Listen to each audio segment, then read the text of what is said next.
It may not surprise you that the 18 of us are committed to advancing a sensible, responsible legislative agenda that is very sensitive to Virginia's future. Last week, I know that a number of you were present when we advanced another collaborative agenda where we joined Governor McDonald, Lieutenant Governor Bowling, and Attorney General Cuccinelli, and the House Republicans. And I think really the importance of that is it is setting an overarching tone of perhaps unprecedented cooperation and communication between the various Republicans on this. Today, we're very briefly going to take a few minutes just to talk about an agenda that the Senate Republican Caucus has adopted. I will suggest to you that many of the proposals are not innovative or new to you. They just represent our persistence in advocating issues that we think are very important to advancing Virginia. Some of the specific bills are overarching principles of government on which we as the Senate Republicans will take the lead. I want to highlight Senate Bill 1125, which deals with the so-called card check era.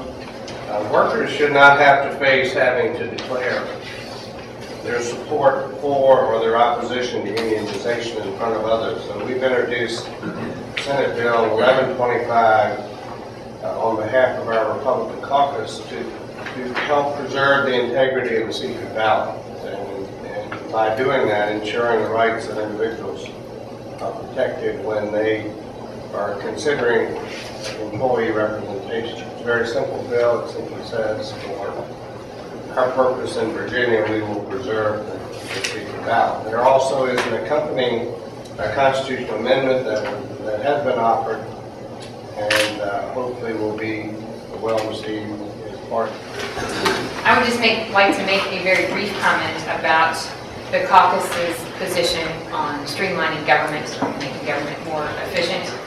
This caucus is very, very, very committed to working with the governor to deliver on this. Obviously, it's something we talk about a lot, but this year we have a really substantive number of agenda items that address the some 360 boards and commissions. And you'll note that I found it somewhat humorous in the governor's remarks. The State of the Commonwealth addressed the whole notion that we have the colonization board, and that we feel very confident that without advice from Richmond, plants will pollinate just fine. And when I'm home and we all talk about, well, there are ways to capture economies of scale, and well, you know, let's do it. The question always is, okay, well, where would you start? Well, we have some, and we have a number of bills that will do that, and I'm grateful to say that I'm carrying some of those, and so I'm optimistic that we'll do that. And again, it moves us in the right direction at a minimum with some significant cost savings. Thank you for coming here today. I'm talking about Senate Bill 1288, E-Verify. This bill is really done in full respect to all Americans, and in some ways a very patriotic bill. It's a reasonable approach to ensuring that all contractors and subcontractors in the Commonwealth use the E-Verify system to ensure that their employees are United States citizens. I find it particularly important in this time of significant, or at least the potential for significant investment in capital expenditures with our road and highway system. They're going to be proposing, and some 100,000 jobs. So it's certainly our intent that those jobs go to individuals who have all the proper documents as U.S. citizens. Yeah, they have Senate Bill 1202, which is a pro-family piece of legislation. As you probably are well aware that for 30 years, Congress and federal government has operated under the terms of the Hyde Amendment, which prohibits taxpayer-funded abortions in America.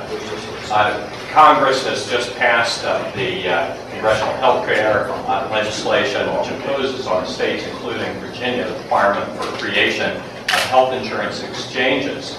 This two-pack amendment that was considered in Congress would have prevented these exchanges from providing abortion coverage through this state-created process. That, of course, as you know, failed to make it into final legislation in Congress, and right now there's an effort underway, and actually bills have been passed and introduced in more than 30 states that would prohibit the inclusion of abortion coverage, elective abortion coverage, in the insurance plans made available under the health insurance exchanges that are going to be created in states including Virginia. Two issues that I'm going to talk about. One is the bill commonly referred to as the repeal amendment.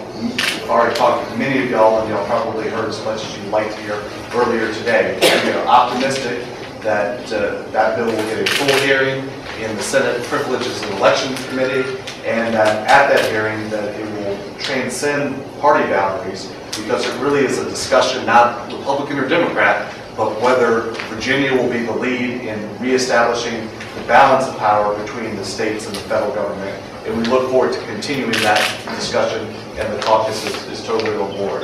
The other item that I want to mention briefly is taxes. As we go through this 2011 session, the Senate Republican caucus is committed to not raising or increasing any new or existing taxes.